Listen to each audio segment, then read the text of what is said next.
91. aastal, kui meie riigis olid pöörangulised ajad, siis 3 päeva enne taas iseseisvumist alustas tegevus Toompea kogudus, mille 33. sünnipäeva teenistusest sai osa ka valgusmeedia VM24 uudised. 33 aastat tagasi oli see kogudus siin rajatud. Keset kõike seda, mis oli Eestis paistis olevateks tragöödiline aeg, kus Venemäed olid tulemas siia ja toimus see riigipööre. Aga keset seda oli midagi head juhtunud. Kogudus on aastatega kasvanud ja arenenud erinevates valdkondades, aga põhifookus on inimestel ja kogudusliku elu hoidmisel. Peretunne ja üksteise hoidmine on üks olulistest põhjustest, miks inimestel meeldib käia Toompea koguduses. Mis tunne teid täna valdab siin sünnipäeval?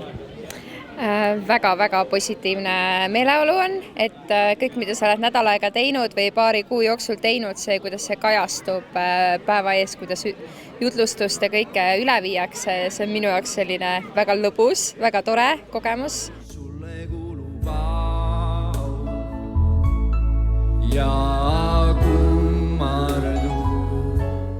Et see on see koht, kus ma tunnen, et ma olen kodus. Ma käisin väga palju kohti ennem läbi, kui ma jõudsin siia. Et see on tõesti koht, kus on südamega. Mööda kätte alla ja Kim Parker ja mina istusin seal ja röökasime nagu 2 purjust. See pere on väga suureks saanud. Ja ma mäletan, kui me hakkasime siia tulema, oli see kirjakoht, Peetrus ütles, et ma jätsin kõik maha selle jaoks. Ööd ja vennad ja tead. Aga Jumal ütles, sa ei ole midagi maha jätnud. Kui sa võrreldad sellega, mida ma annan sulle, majad, pered. Peretunne on, et see on nii eriline kogeda, et sul on olemas suur pere, kellega kõiki asju jagada, saad teisi teenida, et see on fantastiline. Kui sa oleks kunagi teadnud, et sa saad selle koguduse pastoriks, et kas sa oleks seda uskunud või kas sa oleks sind hirmutanud? Mu sees oli see teadmine, igatsus, aga ka teadmine ka, et ma tahan oma elu pastori tööna jätkata, tulla inseneri erialalt välja ja teenida pastorina. See sisemine drive või selline nagu selgus, teadmine, kutse, see istus mu sees kogu aeg. Ja see, et ma saan koguduse pastoriks või siis selle pastoriks, see ei tundunud nii õudne. Muidugi ta oli hirmu äratav. See, mida Jumal tahab teha läbi minu ja läbi sinu, on nii palju suurem, et oma jõu ja teenimise ja oma higi mullitamise ja punnitamisega sa ei jõua kunagi sinna kohta, mida Jumal tahab teha. 33 aastat, aga mis see sinu jaoks tähendab? Väga äge ja uus kirik ja nagu üle selle aja on nagu siia need inimesed tulnud ja nendest on tekkinud nagu nii-öelda minu pere mingis mõttes. Ja ma arvan, et see on kindlasti ka väga äge, et kui vaadata nagu milline see aeg oli ja vaadata nagu, mis sellest kõigest on välja tulnud ja kui palju rõõmu ja rahu ja nagu Jumala poole olemist ja teda nagu tahtmist sellest on välja tulnud. See lihtsalt nagu, et see ikka veel elab.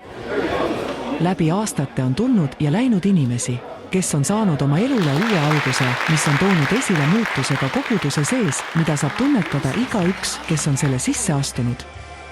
Sõbralikkus ja abivalmidus võiksid olla märksõnadeks, millega iseloomustada kogudust, kellel täitus 33 aastat. Ma olen Viljandist pärit üks tavaline noormees, aga me ei olegi keegi, miski.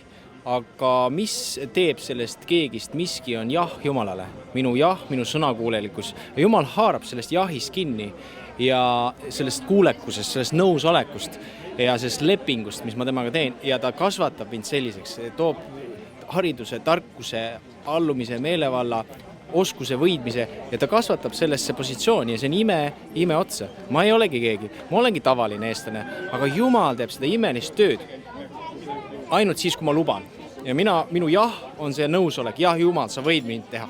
Jah Jumal, ma paastun ja ma luban ennast tühjendada oma minast ja egost ja luban sind kasvatada mind sellesse rolli.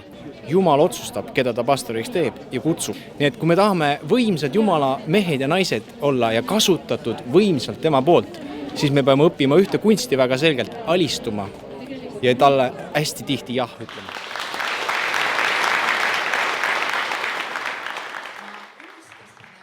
Selline oli siis sünnipäevateenistus Toompea koguduses, millest tegi ülevaate Valgusmeedia, kelle tegevuse kaudu on võimalus saada osa sündmustest ka aastate pärast. Soovid oma sündmust jäädvustada, siis võta ühendust ja tuleme kohale, et jätta sulle mälestus olulisest ajast sinu ja sinu lähedastega.